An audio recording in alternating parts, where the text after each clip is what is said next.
Greetings, everyone, and welcome back to NDRN's podcast called the PandA Pod, where we focus on all things related to protection and advocacy for people with disabilities. I am Justine Justice Shorter, Disaster Protection Advisor here at NDRN, where I focus on all things related to disasters, fires, humanitarian crises, and other emergencies.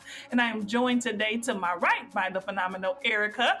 Erica, how you doing today? Great, thank you very much. This is Erica, Public Policy Analyst with NDRN, focusing on census, or as we like to call it, the Big C. The Big C! Here in the studio.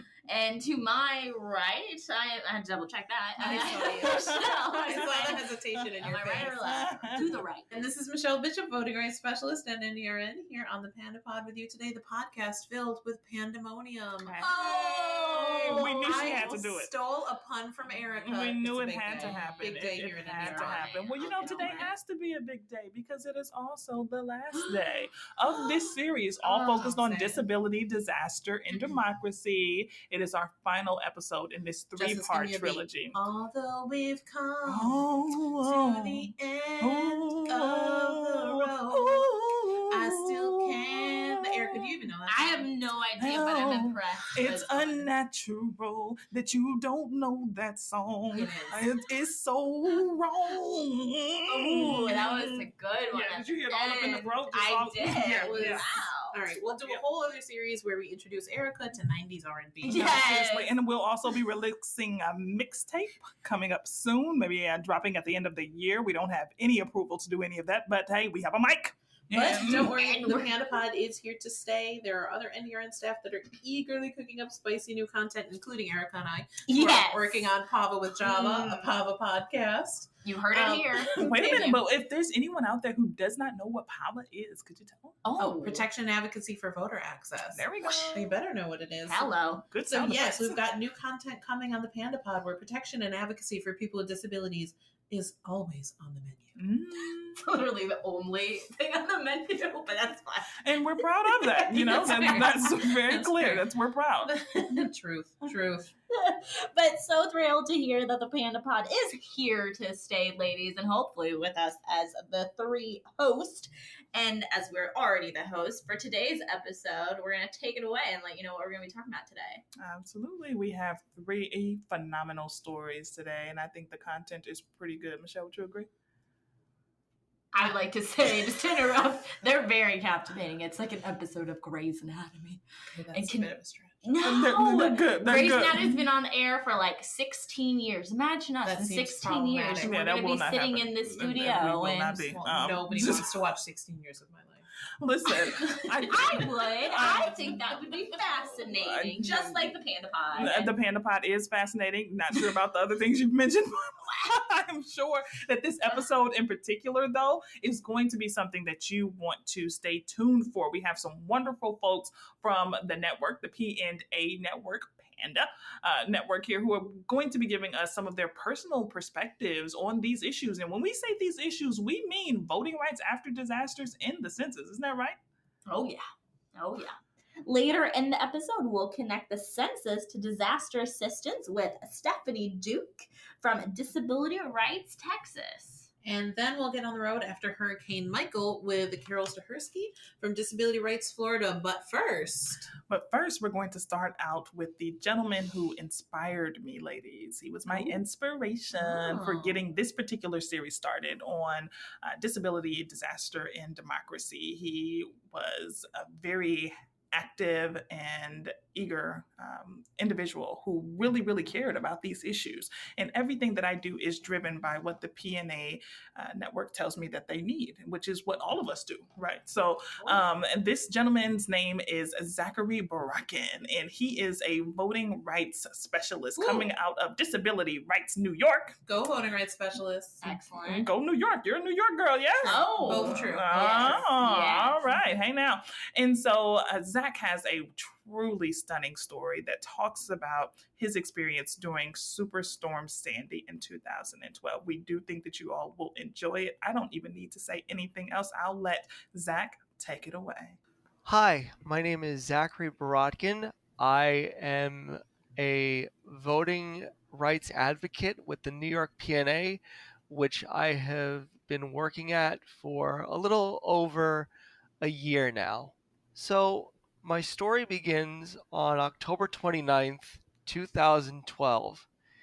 It is just before 8:30 p.m., and I and a friend of mine are watching TV, and all of a sudden at 8:30, the lights go out. And that was the time that Hurricane Sandy basically struck down on New York City. And my power would go out for the next 5 days. So I couldn't get out of my house because the elevator wasn't working and I couldn't get to work. So I was basically stuck in my apartment for that week while the city recovered from the effects of Hurricane Sandy.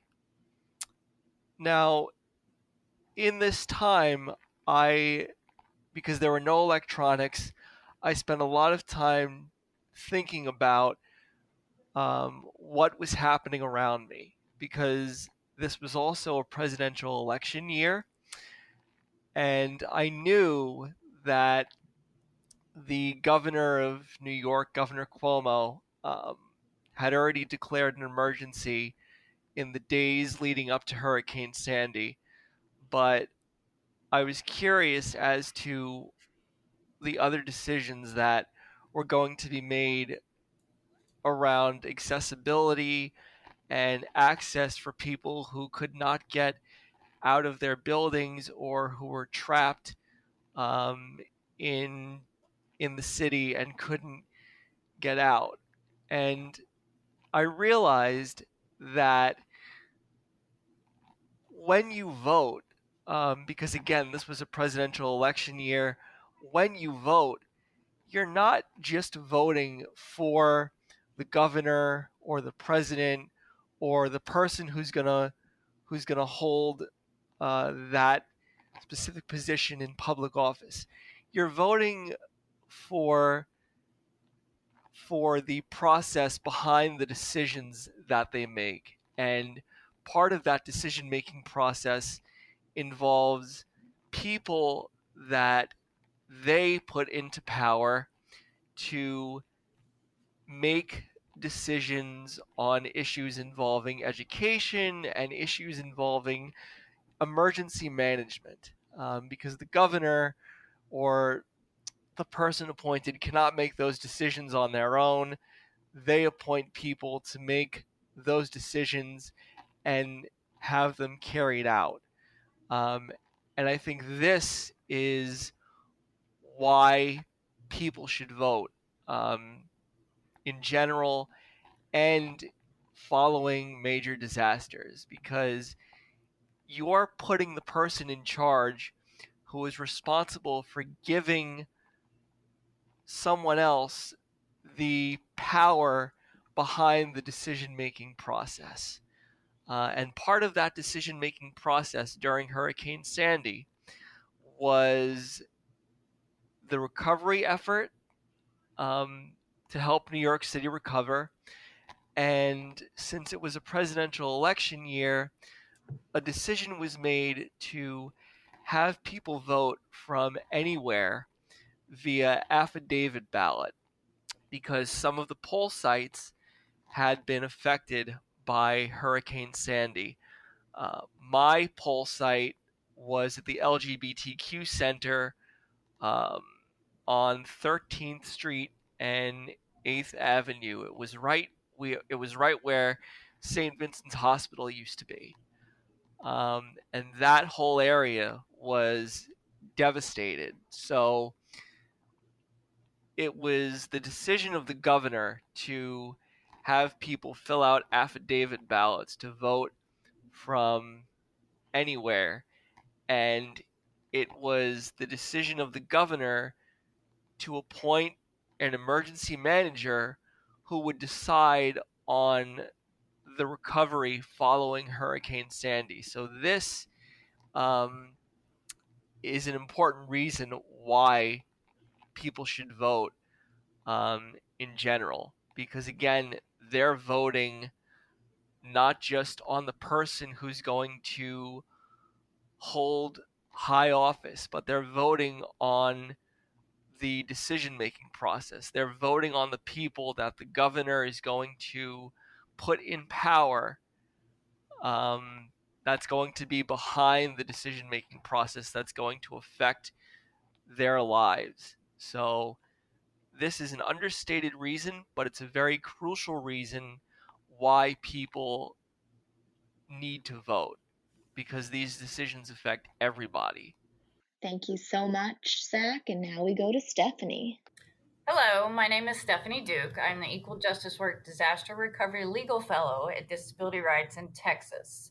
And I have been working in the Houston office for almost 2 years since Hurricane Harvey hit after 2017.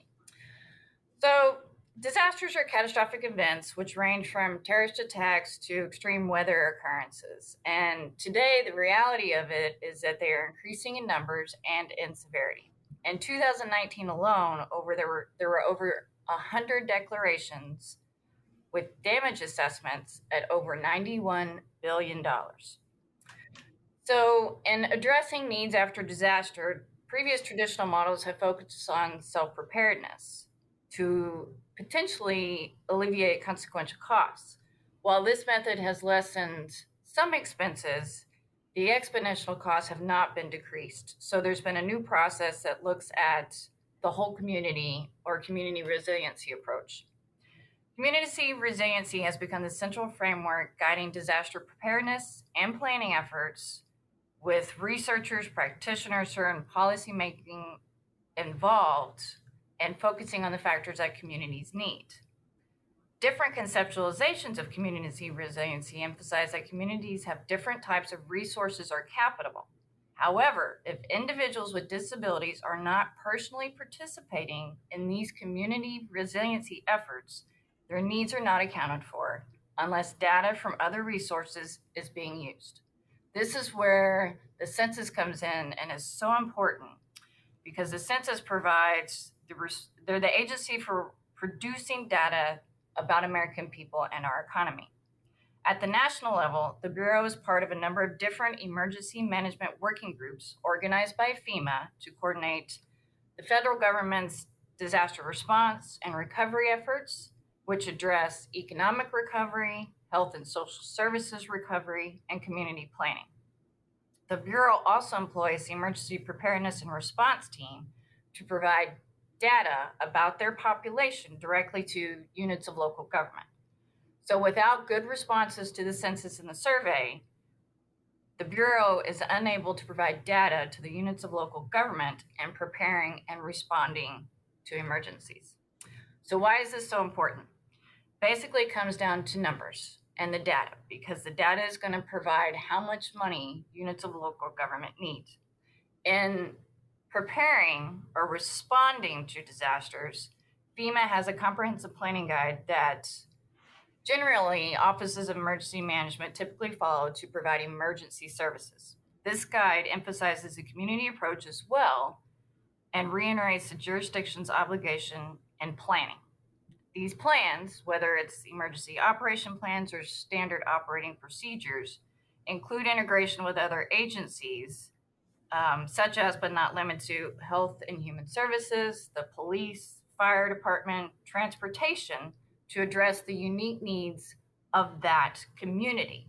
And those units of local government rely on the data from the census to plan and respond to emergencies. So for example, when you're looking at an area and how many hospitals they have, if one geographic area has one hospital and another geographic area has multiple hospitals, but they potentially could both be impacted, obviously the area with one hospital is at higher risk for being able to not serve the community needs.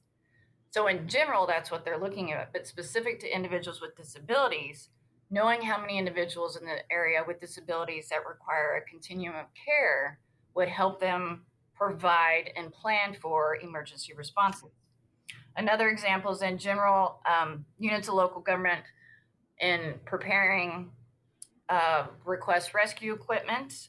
They look at, per capita needs, but when addressing the specific needs of individuals with disability, they may need modified equipment, or in the alternative, training for first responders. So that data from the census is crucial in preparing what the community needs to address the potential disasters.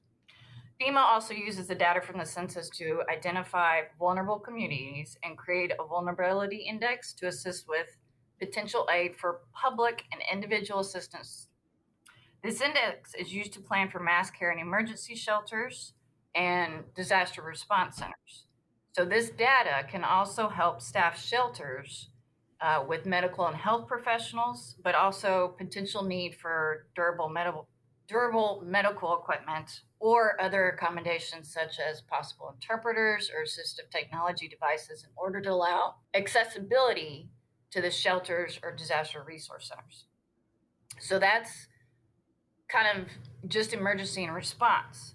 Then you go to the next phase with long-term recovery, which is administered by another agency after the short-term recovery phase. And generally, and this all comes back down to money, it's through a different funding source, but it's all contingent on state and local plans, which is also, again, based on census data.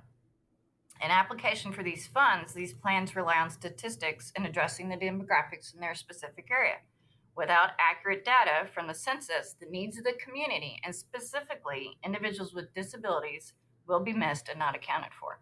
So, for example, in a state mitigation plan, seeking funds for reconstruction or rehabilitation of individual residences, they may be requesting funds for elevation in a certain area because they're in a floodplain. Specific to individuals with disabilities, there needs to be a discussion about accessibility, whether they're going to need elevators or other ways to access these elevated homes. So the data would help to identify those with potential mobility issues within a certain jurisdiction or region.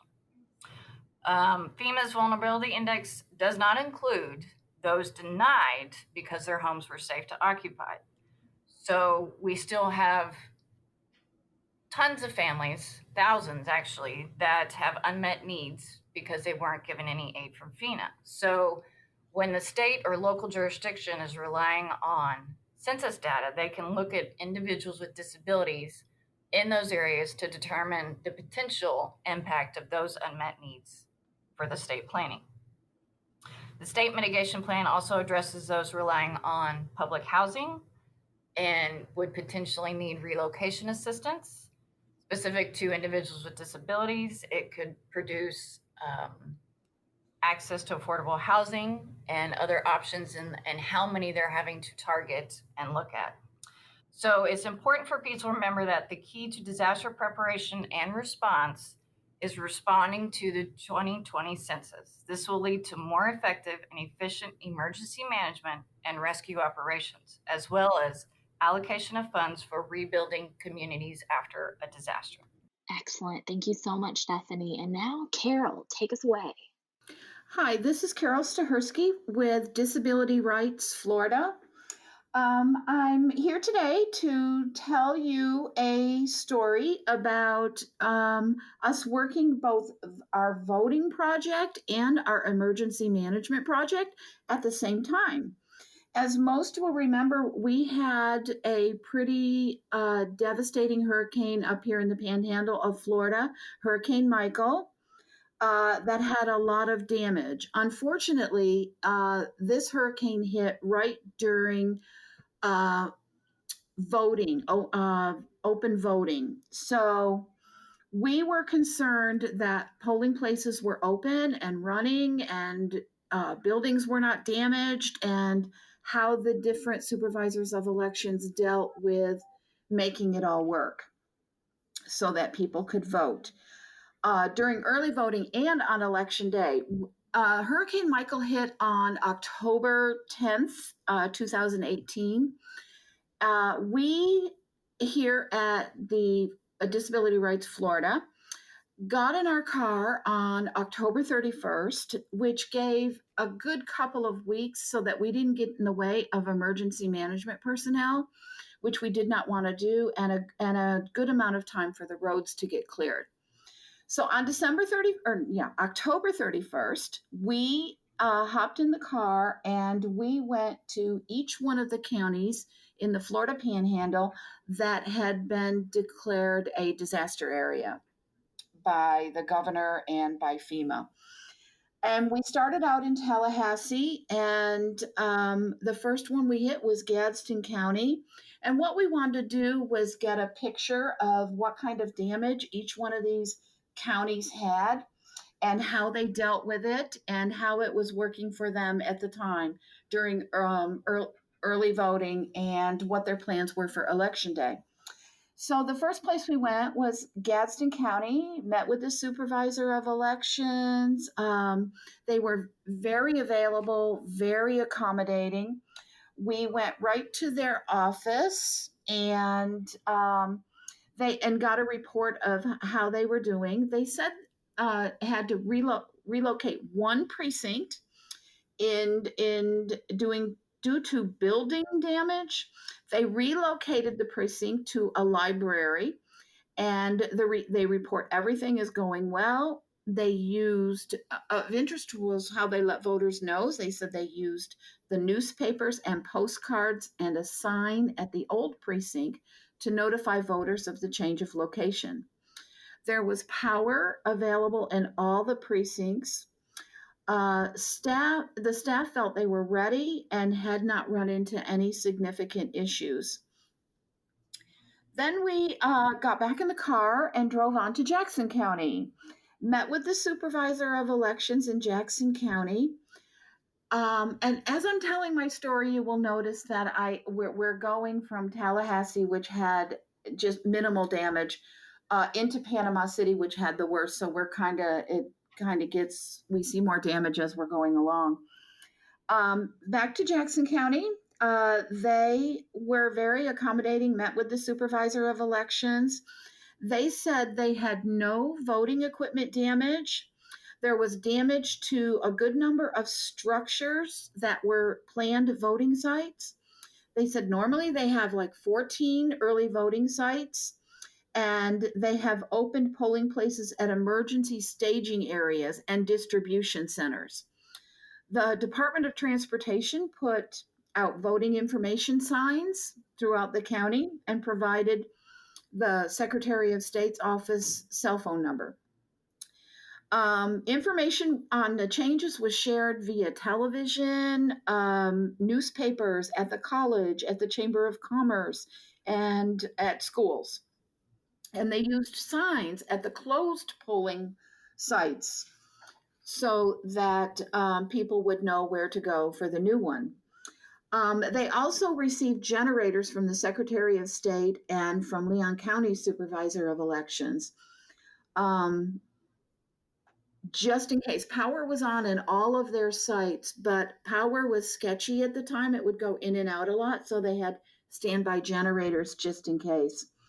The early voting sites also are accepting vote by mail ballots, which was not the plan in the beginning.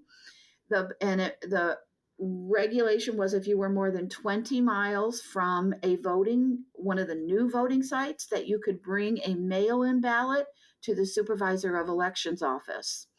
They had requested extra vote by mail ballots from the the Secretary of State's office in Tallahassee. And they also, many of the churches were providing rides to the new polling places free of charge. Immediate family members were allowed to pick up vote by mail ballots to mail to displaced voters, because a lot of voters were not in the area anymore. They were in shelters that might have been throughout the state or even another state. So they were really good about sharing information and what their plans were. They said they used social media in addition to some of the other avenues to announce the changes. Excuse me. Then we moved on to Calhoun County, met with the supervisor of elections there. They're very available, very accommodating. They reported that all of their equipment was undamaged and functioning properly. They did have to move one site to a high school gym because of building damage.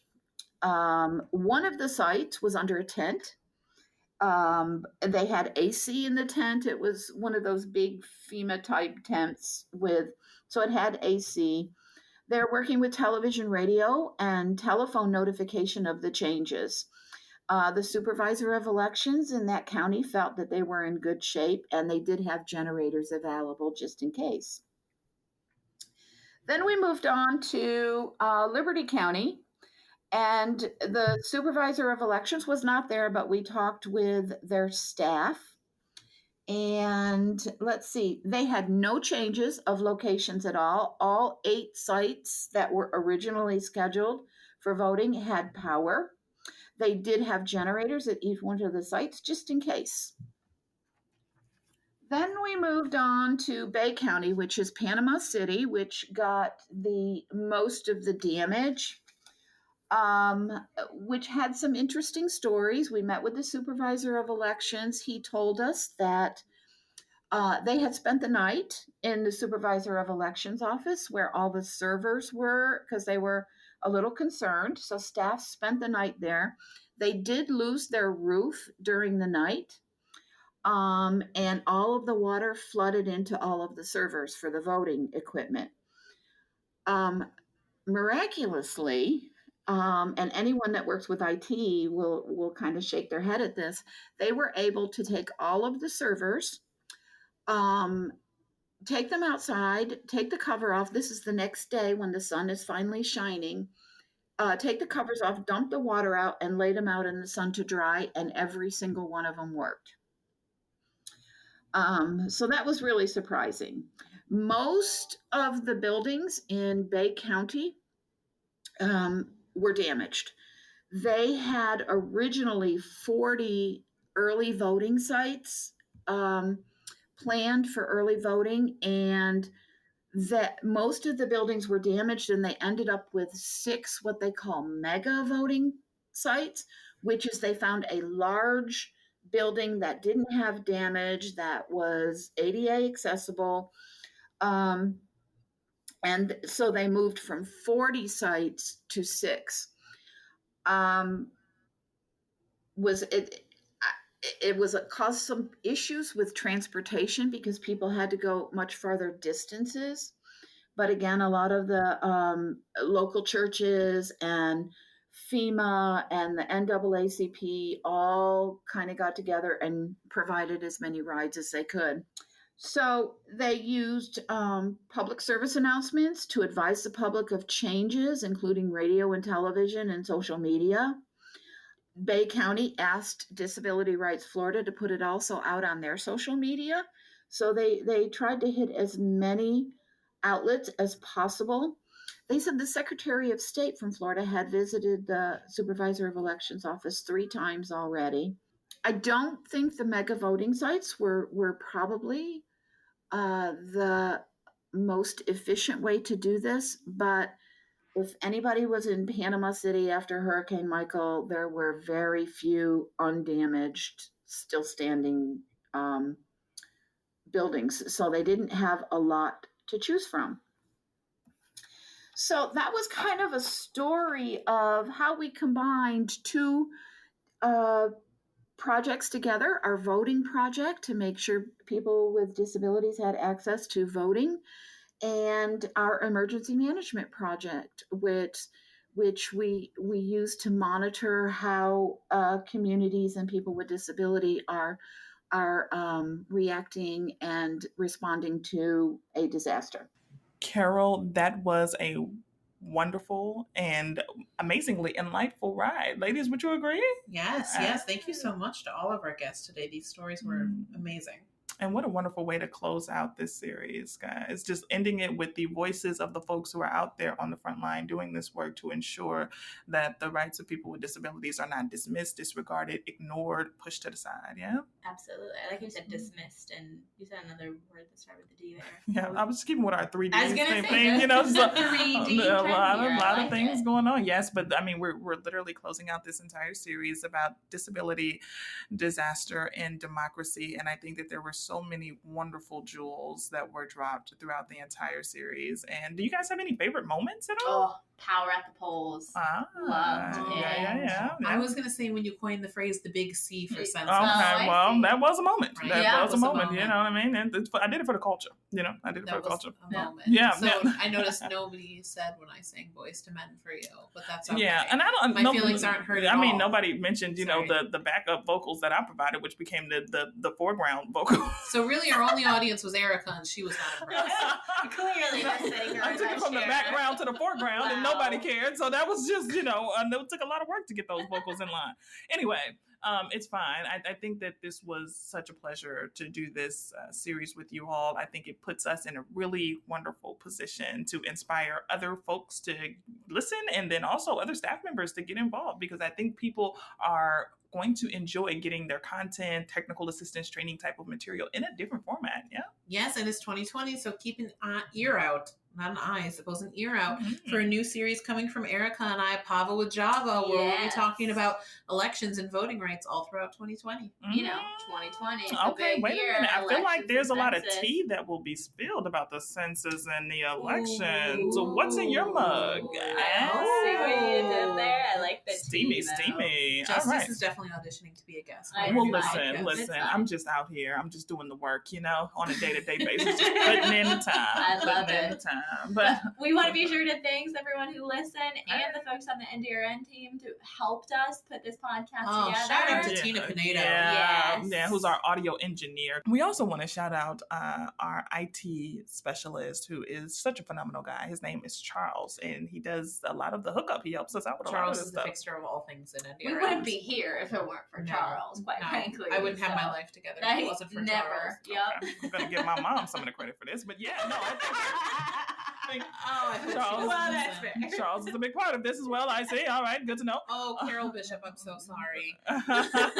There's just but what we're trying to say, in a very roundabout way, is that there's a whole team that's involved with putting these things together, right? So we want to give a shout out to the comms team, the admin team, just everyone who was supportive of just even the smallest details, from helping us to get the rooms booked and get the equipment secured, but then also all of the folks who participated throughout the series. We had some stunning interviews and really, really great stories. Oh, and they're doing great work on the field every day. Yeah. So it's been a joy. Stay tuned in, everyone. There's way more coming for you on the PandA Pod. The PandA Pod. We're out.